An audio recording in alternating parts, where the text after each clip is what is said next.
자, LG전자 이번 랠리에서 좀 주목을 받고 있습니다. 올랐다가 떨어지긴 했지만 가정용 서비스 로봇, 그다음에 이제 스마트 팩토리 관련해서도 이제 LG전자 또 보시는 분도 많이 있는데 구광모 회장이 이번에 젠슨왕에게 어떤 카드를 제시할까요? 네, LG전자 입장에서는 뭐 로봇과 스마트 홈, 뭐 전장 사업을 아우르는 광범위한 제조업 및 제품 기반을 엔비디아에 좀 이렇게 제시할 수 있지 않을까 그렇게 생각이 들고요. 특히 엔비디아의 범용 휴머노이드 추론 모델인 아이작 그루트를 기반으로 자체 피지컬 AI 모델을 적극적으로 개발 중이고 또 홈로봇 LG 클로이를 중심으로 로봇 사업을 가속화하고 있는 부분이 있습니다. 따라서 구광모 회장 입장에서는 LG전자의 로봇 관절용 핵심 부품 역량과 더불어서 뭐 LG AI 연구원의 AI 모델 또는 뭐 LG 이노텍의 로봇 센싱, 반도체 기판, LG U+의 클라우드를 결합한 그런 그룹 차원의 전방위적인 피지컬 AI 파트너십을 뭐 핵심 카드로 내밀 가능성, 내밀 수 있다. 그런 시나리오가 가능해 보입니다. 네. 자, 이어서 네이버가 정말 오랫동안 시장 주목돼서 벗어나 있었거든요. 근데 이번에 좀 오랜만에 주목을 받고 있는데 대한민국의 대표적인 포털 기업이고 또 플랫폼 기업인데 이번에 이제 젠슨왕이 네이버를 꼭 집은 그런 느낌이 들거든요. 젠슨왕은 네이버의 어떤 부분을 필요로 한다고 보십니까? 네, 엔비디아가 뭐 네이버의 소프트웨어 역량을 필요로 하는 이유를 살펴보면 뭐 단순 연산을 넘어서 지능을 생산해내는 그런 AI 팩토리 플랫폼 전략을 완성하기 위한 그 과정에서 필요한 그런 기업이 아닌가라는 생각이 들고요. 네이버 클라우드는 뭐 AI 인프라부터 서비스까지 그런 풀스택 기술 역량을 보유하고 있는데 뭐 에너지, 칩, 인프라, 모델, 애플리케이션을 통합하려는 그런 엔비디아의 전략에 좀 부합하는 그런 핵심 파트너가 될 수 있다. 이렇게 생각이 들고요. 또한 네이버 사옥 1784는 뭐 로봇이나 클라우드, 디지털 트윈, 5G 특화망이 집약된 공간인데 엔비디아 입장에서는 자사의 그런 AI 컴퓨팅 기술을 이렇게 실증할 수 있는 세계 최고의 뭐 클라우드 로봇 제어 테스트 베드가 필요한 그런 엔비디아 입장에서는 네이버와 같이 이렇게 뭔가를 협력하고 손을 잡는 것이 또 좋은 기회가 되지 않을까라는 또 생각도 해봅니다. 네, 또 이제 취재 파트를 담당하고 계셔서 제가 여쭤보고 싶은 건데요. 한국의 지금 대기업 오너분들이 젠슨왕을 만나는 건 또 이례적인 일이 될 수도 있지 않습니까? 그래서 기업 내부의 분위기가 어떤지 혹시 취재된 게 있으시면 한번 말씀해 주시면 좋을 것 같고요. 그다음에 아까 이제 박 의원께서 어떤 투자나 이런 쪽의 발표나 그런 협력이 나온다면 더 관심을 가질 수 있겠다. 이렇게 말씀해 주셨거든요. 그런 얘기들이 뭐 솔솔 나오는 것들이 있는지 혹시 한번 말씀을 한번 해 주시죠.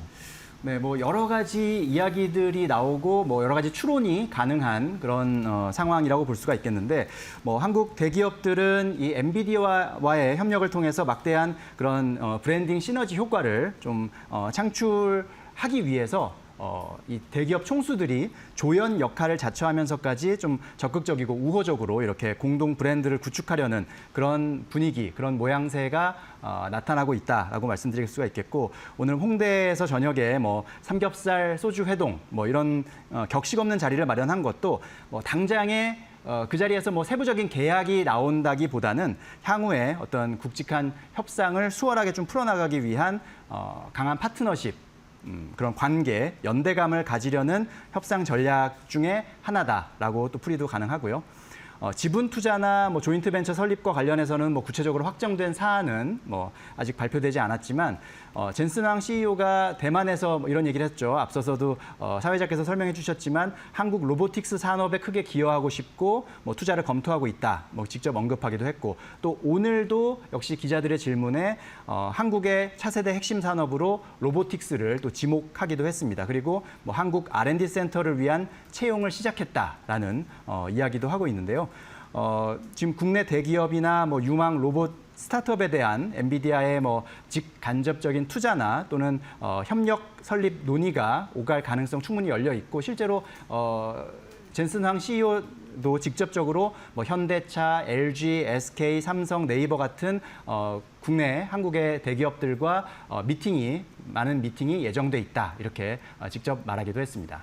네, 자 이번 또 젠슨왕의 방한 기간 중에 눈에 띄는 게 SK 하이닉스 최태원 회장 같은 경우는 대만에서도 밀접하게 만나고 또 한국에서도 오늘 저녁에 또 밀접하게 만나고 영거퍼 양국에 오가면서 두 분이 만나는데 자, SK 하이닉스의 어떤 중간 역할 이런 것도 좀 한번 관심이 가는 부분이기도 하고요.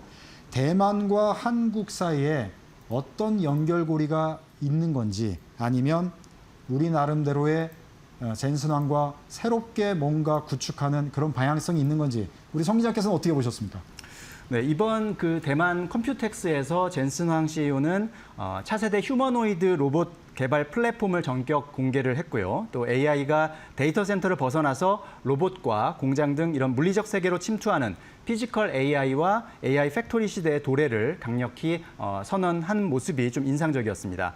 이번에 한국에 이제 방한한 것은 대만에서의 이 같은 선언을 실제 산업 현장으로 구현하기 위한 후속 조치가 아닌가 이렇게 또 생각해 볼 수가 있겠고요. 왜냐하면 앞서 말씀드렸듯이 우리나라에는 뭐 반도체, 자동차, 조선 같은 이런 세계 최고 수준의 하드웨어 제조 생태계가 이미 구축돼 있기 때문입니다. 그래서 피지컬 AI를 검증하고 또 데이터를 확보할 수 있는 거점이다, 좋은 거점이다라고 해석할 수 있고요. 대만 행사에서 젠슨왕이 최태원 회장을 만나서 이 SK 하이닉스의 그 차세대 HBM 웨이퍼에다가 제발 더 많이 만들어 달라라고 서명한 것 역시 이 AI 팩토리 구상을 현실화하기 위해서 가장 확실한 그 병목 자산인 이 한국의 메모리 공급망이 필수적이다 이런 연결고리를 확실히 보여준 것이다라고 해석이 됩니다. 네, 자 대만과 한국 사이에 어떤 연결고리를 좀 찾아보려고 지금 질문을 드렸던 거고요. 자 한국에서 이제 상황을 보면은 지난번 회동 때는 삼성전자, 현대차하고 깐부 회동을 한 거고 이번에는 이제 삼겹살 회동을 하는데 LG, 네이버가 이제 새롭게 참여하는 멤버가 되고 야구장까지 하면 두산 뭐 이렇게 될 수가 있을 텐데 이렇게 되면 한국의 웬만한 주요 기업들과는 젠슨왕이 접촉면을 다 넓히는 그런 상황으로 볼 수가 있어서. 한국에서 AI 생태계의 어떤 큰 그림을 젠슨왕이 그리고 있는 거 아닌가 이렇게 추측을 해볼 수 있을 텐데 우리 성 기자께서는 어떻게 보고 계신가요? 네, 맞습니다. 젠슨왕이 한국에서 꿈꾸는 그런 생태계 구축의 궁극적인 목표가 조금 더 확장됐다라고 볼 수가 있는데 앞서서 1차 방안에서는 어떤 반도체 부품 공급망 구축에 좀 집중됐었다면 이번 명단에 뭐 LG, 네이버, 두산 이런 대기업들이 좀 부각되고 있는 것은 그만큼 협력의 범위가 더 확장됐다. 피지컬 AI와 또 소프트웨어 플랫폼 이런 것들이 더 포함되고 있다 이렇게 이제 해석할 수가 있겠고 종합 AI 팩토리 파트너로서의 한국을 생각한 것이 아닌가 이렇게 해석이 되고요. 뭐 반도체, 자율주행, 스마트홈, 로보틱스, 소버린 AI 플랫폼 이렇게 한국 기업들의 전방위적인 이런 제조 플랫폼 역량을 엔비디아의 GPU 생태계로 묶어내면서 한국의 이런 산업 인프라 자체를 엔비디아의 기술 위에서 돌아가게 만드는 그런 거대한 동맹체가 젠슨왕의 큰 그림이 아닐까 이렇게 생각을 해봅니다. 네, 자, 성 기자께 이제 개별적으로 들린 질문 이것으로 마무리를 하고요. 자, 우리 박근호 의원께 또 시장 관련해서 추가로 제가 궁금한 거 여쭤보도록 하겠습니다.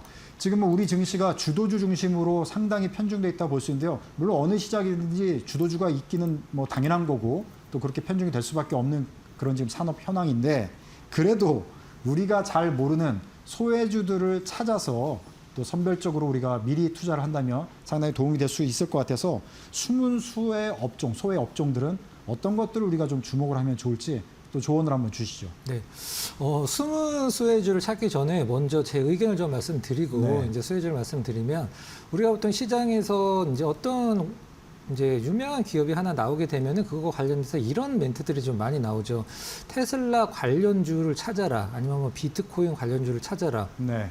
제2의 SK 하이닉스는 어느 종목이 될 것인가 이런 식으로 이제 많이 보도가 되고 실질적으로 이제 그런 노력들을 찾기 위해서 많이 하시는데 그냥 테슬라를 사면 되고 비트코인을 사면 되는 게 사실 가장 현명한 답이거든요. 근데 시장에서는 항상 이제 너무 많이 올라간 주식 대비해서 이제 따라갈 종목들을 찾으니까 그런 부분들과 관련돼서 좀 말씀을 드리면 일단 이번에 엔비디아에서 이제 베라 루빈이 이제 발표가 됐을 때 이제 베라는 CPU고 루빈은 이제 GPU죠.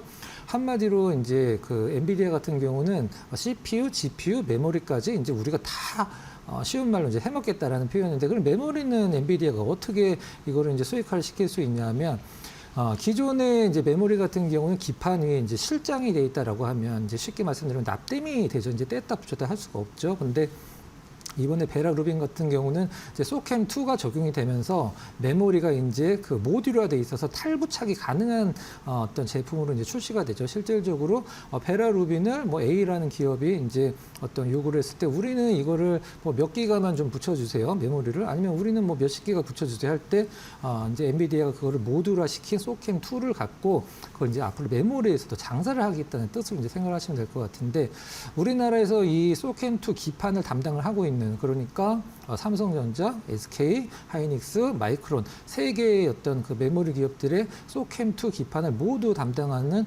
기업이 하나가 있죠. 이제 심텍인데요.